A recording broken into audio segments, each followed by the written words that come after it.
Now, there is one other very interesting algorithm that we should study, and the intuition for that algorithm is very simple.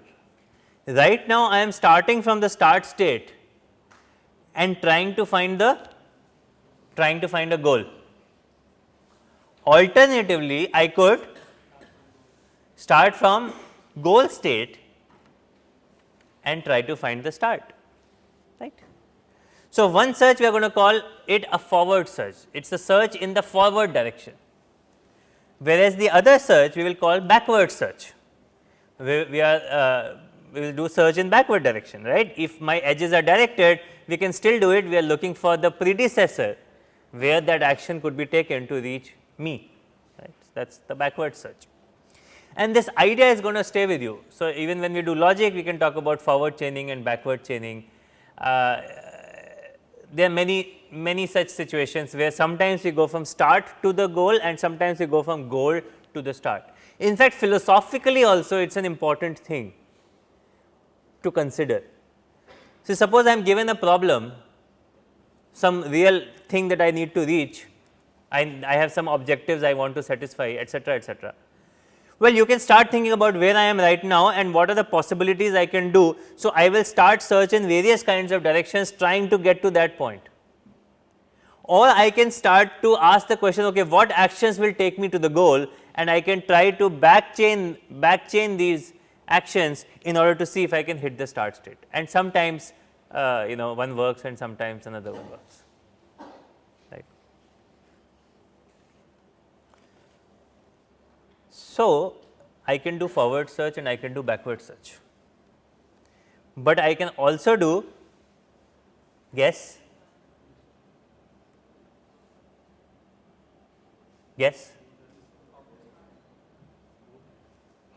I can also do forward backward search, which is also called bidirectional search. So, in this case the running example is that this is a map of Romania, I want to go from Arad to Vaslui, and I need to figure out how to reach there, and one way to do this is to say, okay, where can I go from Arad? Okay, I can go to Zerind, I can go to Sibiu and so on and so forth, Timisoara, and then I can keep doing this, and finally I will hit Vaslui and I will know that I have found a solution. Alternatively, I can say, okay, where from can I get to Vaslui? So, I can go from Yashi, you can go from other cities, I do not know pronunciations of all of them, and then I can keep going back, and then I can see how do I reach to Arad. But there is a better solution. So, by the way, when would you use forward search against backward search?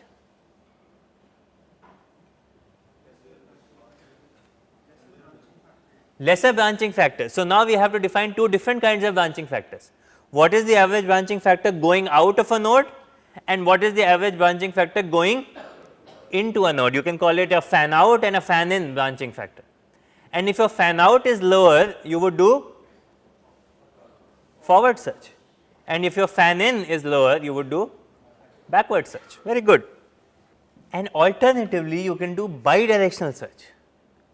What does bidirectional search do? It says search, search, search from the forward direction, search, search, search from the backward direction, and at some place they both magically meet. And as soon as they meet, as soon as you have reached that one point from where you know the best path from start and you know the best path to goal, you are done, you can stop. So, two questions. First question, when is bidirectional search applicable?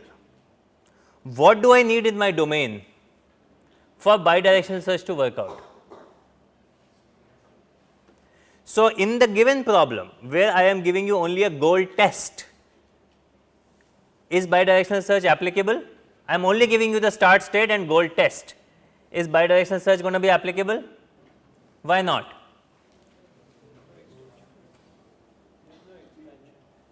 No, I am also giving you expansion function in forward direction. Good. So, one question, and I am also giving you expansion in forward direction. Why will bidirectional search not work? What are the reasons? You do not even have the goal to start with. You are only given the start state. In fact, there may be many goals because it is a goal test, and if there are many goals, then there is no way I can do bidirectional search, because then I have to do really backward search from all the possible goals, and that will be too much to do. The other thing is, I am only given expansion function in the forward direction.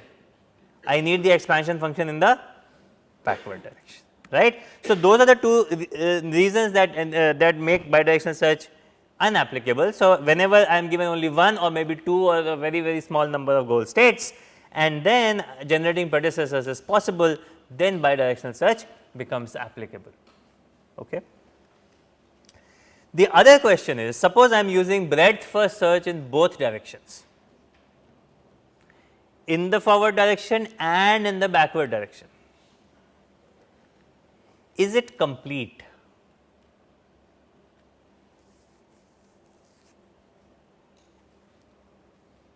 If there is a path, will it find it? See, breadth first search is complete. So, for whatever length it has expanded to, it definitely knows all the states that can be reached in that particular length, right. And in the same way in the backward direction. So, it is going to be complete, because whenever it has to meet somewhere, whatever is the length, it has to meet somewhere. In fact, not somewhere, it will meet at what depth? Yeah. So, assuming I do one step expansion of forward and one step expansion of backward. So, it will meet at d by 2. So, now this is nice. I have, instead of one expansion up to depth d, I have two expansions up to depth d by 2. Is it going to be better? Yes, because these are not linear, these are exponential, and so we are saving on so much computation by doing this. So, our time complexity will end up becoming b to the d by 2, and space complexity will be equal to 2 times the breadth first search time complexity, space complexity, again b to the d by 2, and your optimality criteria would be, for step optimality it would be optimal, because you are saying the same thing, the number of steps, you will always be able to reach a node in the same number of steps. Or if you want cost optimality, you can just do uniform cost search in both directions. So, if you do uniform cost search in both directions, then you will find that it is optimal. There was a question. You said forward direction and backward direction. When you said that if we have a large fan, comparing it to the average fan, how exactly are you defining the average? Because then if we just have total by number, then it will be Right. Yeah. So, I mean, there is a nuanced answer there. The question is, how do we define average fan in and average fan out? Also, you have to think about the situation where one node goes to many different nodes, right, and eventually we are only interested in reaching the goal. So, we can make a quick diagram hopefully. So, one setting would be this, and let us say this is the goal. And then these are all the various other nodes that will get explored if I am doing search in the forward direction. In this case, let us say exactly this is the search tree, then searching in the forward direction is going to be really difficult, right, because my average branching factor or my branching factor here is 6 in the forward direction. So, this is your fan out, right, but if you are looking at fan in, it is exactly 1. So, in fact, even I do not even need to do search, there is only one way to reach the goal, which is C. So, if I give you a graph like this, and I am saying there are other nodes here and they all have many branching factors, but none of them go to the goal. So, in such a situation, forward search would be much worse than backward search. If I do search backwards, then I will be able to reach the start state much faster. Make sense? Good. All right. Yes, another question. If someone asks you to take a question in which input is not going to end up on a particular goal. Oh, so you are saying that if there is no solution. So, the question, what is your name? Kailash. So, Kailash says, what about a problem when there is no solution? What will happen if there is no solution? Okay, so this is an actually good question. We have sort of been sidestepping this particular issue in all of this exercise. What happens to depth first search if there is no solution, and let us say B and M are finite? If we can search the whole tree and we find no goal, we say no goal found. But in practice, mostly what will happen? It will just keep going, and it will never finish, because M would be large enough, it will just keep going, it will never finish.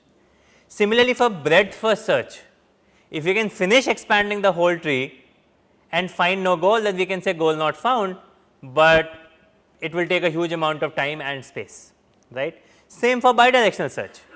You are going in in two directions, eventually you will end up doing two full expansions, and after doing two full expansions, if you are not able to find any match at any point in the fringe, then you have not found a path to the goal, and that is where you finish. In practice, however, if you are really in a problem where no goal is found, you would rarely end up searching the whole thing, you would usually crash before that. Either your space will be exhausted, or your time will become too large that you will say, okay, I could not find anything. But all of them will have more or less the same behavior when it comes to a situation where there is no path to the goal. Okay, good question. So this is our summary so far. That breadth first search is nice, but it has bad space. Uniform cost search is also nice, it also has bad space. Its complexity depends on the total cost to the optimal as well as the minimum cost edge. Depth iterative deepening search is much better, because it has time complexity similar to breadth first search and space complexity better than depth first search. And then bidirectional search is also pretty nice. It requires space and time complexity, which is far less exponential in in B and D. All right. Now I have to do two quick things. So let's finish this chapter. So let's say I am giving you this graph A, B, C, D, G, okay, and I need quickly for you to respond. If I did breadth first search, and let's say I want to go from A to G, if I did breadth first search, what will be the order of expansion of nodes? A, B, G. Let's say I am always going lexicographic in my children.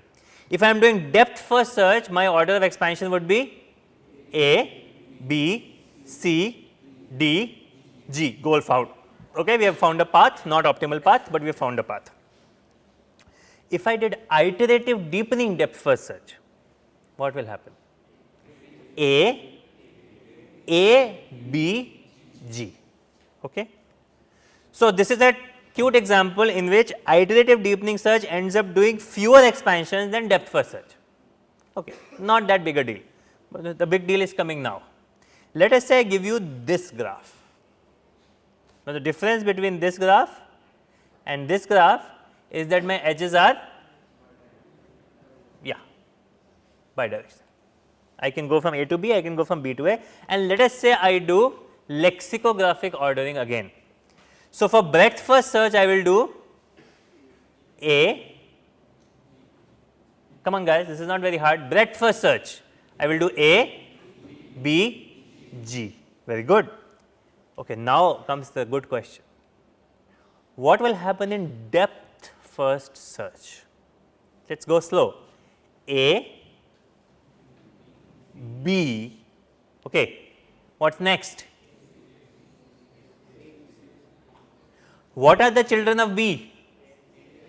A and C, and let us say I am using lexicographic ordering, what comes first? A. So I will do A, B, A, B, A, B. Does this make sense?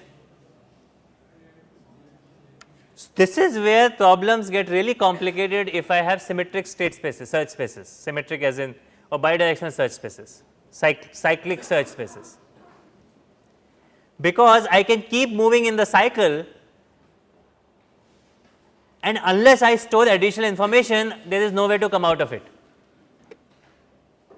In order to go from A, B and not go back to A, what do I have to remember? That I have already visited A. But I may have visited A in some other subtree, and then it will become very difficult because that will require a full blown duplicate detection. So, in practice, handling repeated nodes becomes a challenge. It is a bigger issue for depth first search than for breadth first search and iterative deepening depth first search, although it is an issue for all three of them. Trying to remember all previously expanded nodes and comparing new nodes with them is just not going to happen. It requires a huge amount of space. We do not have that space. All our exercise today was to reduce space. Space becomes exponential, duplicate checking also becomes expensive, right. You have to do some hash tables and you need to come, right. So, therefore, in practice when you implement these things, you do partial reduction in repeated expansion, or basically you check some repeated nodes. So, for A B, A B, A B, the simplest thing we need to check is do not go into your parent. See if every edge is bidirectional, then if A is a child of B, then B is a child of A.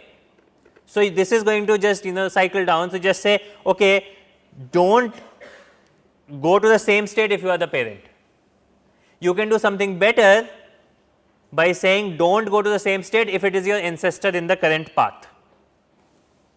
And this is the extent to memory repeated node handling that you would typically do. So, checking to see if any child of node n is the same state as any ancestor of n, right, that in the current path, that would be sufficient. Now, well, sufficient in the sense that that is a good balance of keeping some memory to reduce significant amount of duplicate computation. Okay. So, just some visualizations. This is how breadth first search is working out. First expand the node at depth 0, then expand nodes at depth 1, then expand nodes at depth 2 and so on and so forth. It goes level by level, connectivity by connectivity. On the other hand, uniform cost search works like this. It starts from start state, explores everything in this circle, then explores everything in this circle, then explores everything in this circle and so on and so forth, and basically explores all the nodes in all the directions that are within a particular cost bound. And you can actually extrapolate it into a proof of optimality. You can prove that all the states that are closer than to the goal will be visited before you visit the goal, or and so on and so forth, and therefore, you can say that as long as your costs are positive, this is going to get you an optimal solution. Now, there is a fundamental issue with all these algorithms. These are all dissatisfying. Think about it. Suppose that is the chair I want to go to. I am starting in the start state. My thinking says, let us go there. Okay. This is uniform cost search. Let us go there. Okay. Let us go there and so on. Let us go there and so on. I am going in all directions before I start to go into a little farther, and then I again go in all the directions. You do not walk like this, right, I hope. If you have to reach that goal, you start walking right away. Why do you do that? If the lights in the rooms are switched off, he really walks like this, he says. Yeah, good. If you do not have any information about which state is going to be closer to the goal, there is just no way what you can do, what you can, I mean, this is the best you can do, right. By the way, even then, just out of curiosity, you as people, do you do depth first search or breadth first search? You do not say I go there, then I come back and try this, and also we do not have that much memory to keep the whole frontier. Actually, computer has a lot more memory. We cannot remember all such possibilities. In life, we mostly, if we have to do anything backtracking, we do depth first search backtracking. We do this in conversations. You start talking to me, I start talking to you, I go off on a tangent. If I go off on a tangent, at some point I come back from the tangent and follow the main part of the conversation. That is some kind of a depth first search that I am doing.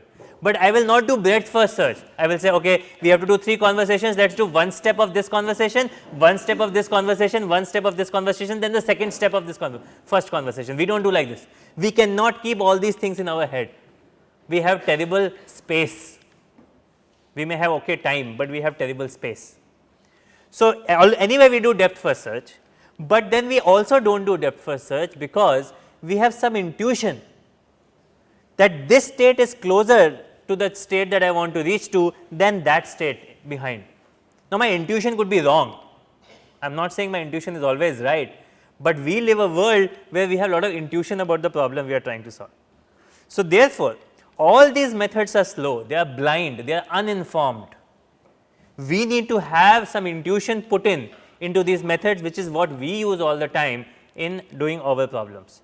And so, the solution is going to be add a heuristic estimate about how far the state is from the goal, and that is called informed search, and we are going to talk about it in the next segment, that is tomorrow.